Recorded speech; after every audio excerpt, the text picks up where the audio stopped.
Hi, Kavya. Good evening, and welcome to our little platform called I'm Possible and Smart. And you are one of our very cherished child authors who I have been personally taking interest in, promoting. One of the reasons why, I thought we should do this authors podcast with you is to get people to know you a little better. So before we actually talk about Kyle and Summer, the fantastic book that you've written on BriBooks, why don't you tell us a little about yourself? I'm Kavya and I'm studying in grade 6. I'm 11 years old. My hobbies are I like drawing, singing, and writing books. And I live in a family of 6. And also, I live in Bangalore, Karnataka. Give us a little peep into the real Kavya that we all want to know. I have a brother who's younger than me, and he is affected with autism. Actually, want to spread more awareness on this topic because many people misunderstand on about what autism is. I have written a book which can make people more aware about autism. This is like a very sensitive topic, right? Because I know being a mother of a child with a rare disease, all the stigma that gets attached to topics like this, right? When you have somebody in the family who people think are not normal, so there is a definition of normal somewhere in the society. Usually people feel that if a person can walk, talk, go to, do their little errands on a daily basis, go to school, come back, play with other children, they are normal, right?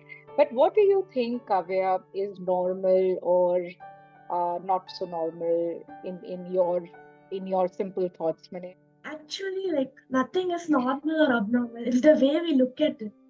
So if many people around are similar and one or two people are not similar to those people, we might think that we are normal and they are not normal, but actually it is not like that. If you realize that uh, you accept everybody, right? And that other person can be somebody who can't see or who can't speak or who can't walk, right? If you increase your circle of acceptance in your life, you automatically redefine what is normal and not normal for you.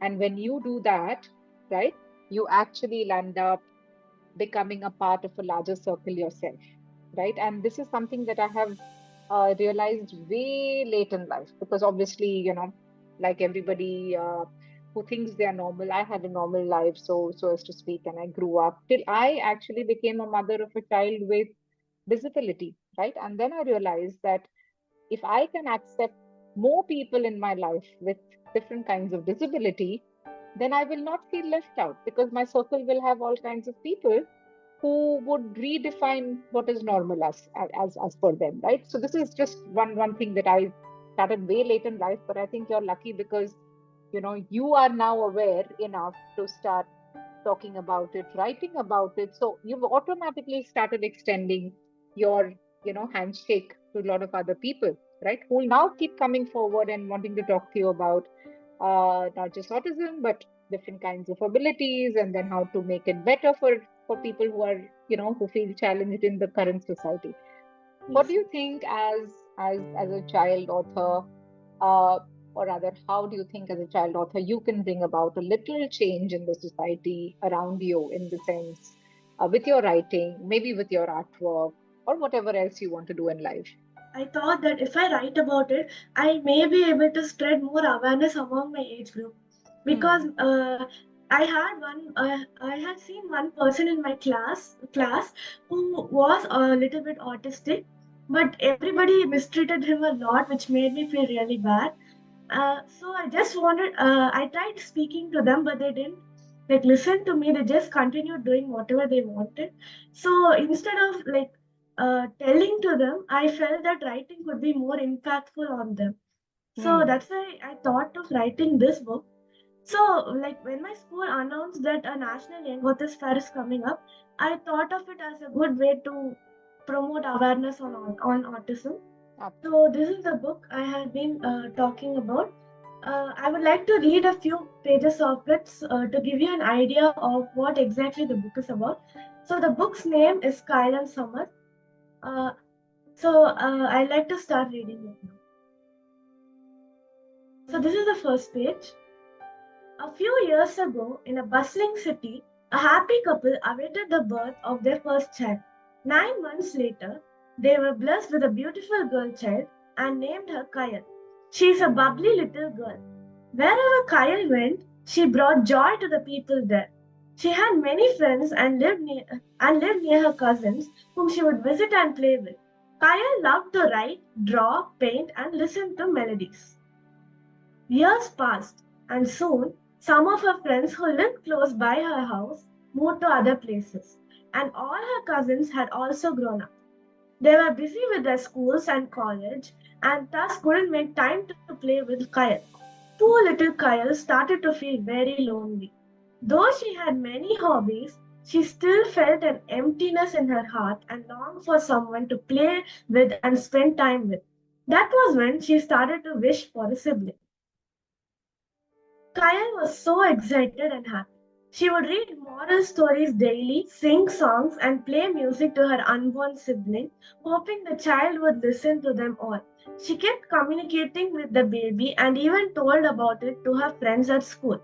All her friends were very happy for her. Also, every day before bedtime, Kyle would narrate the day's happenings to her sibling. Months later, the most joyous moment of her life arrived. She was an elder sister of her baby brother. She named him Samar. Kaya soon noticed that he was not babbling like before. She shared her concern with her parents. They asked Kyle not to worry and assured to meet a doctor. Kyle felt a bit relieved. Her parents also had noticed the regression in Samar. Unlike before, he was sad, depressed, and gloomy.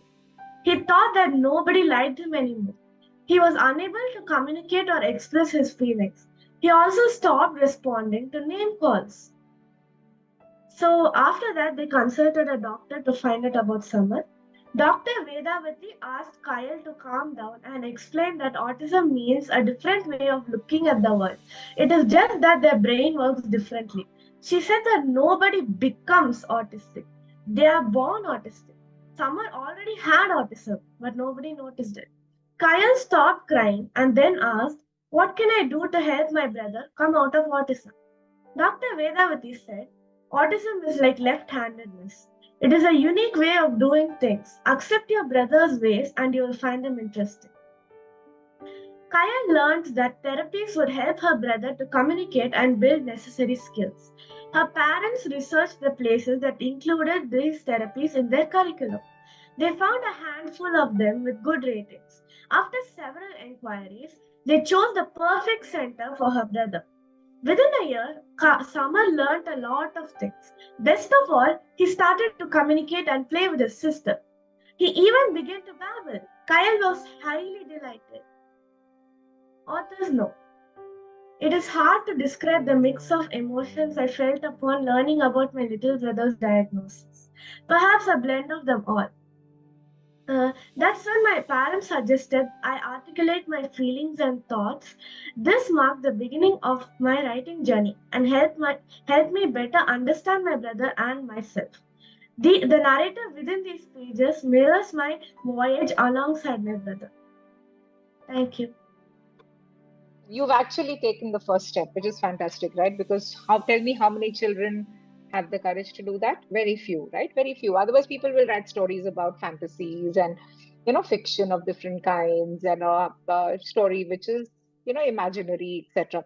But what you've done is you've actually taken true life inspiration and you have converted that into a book, and that carries an amazing message, right?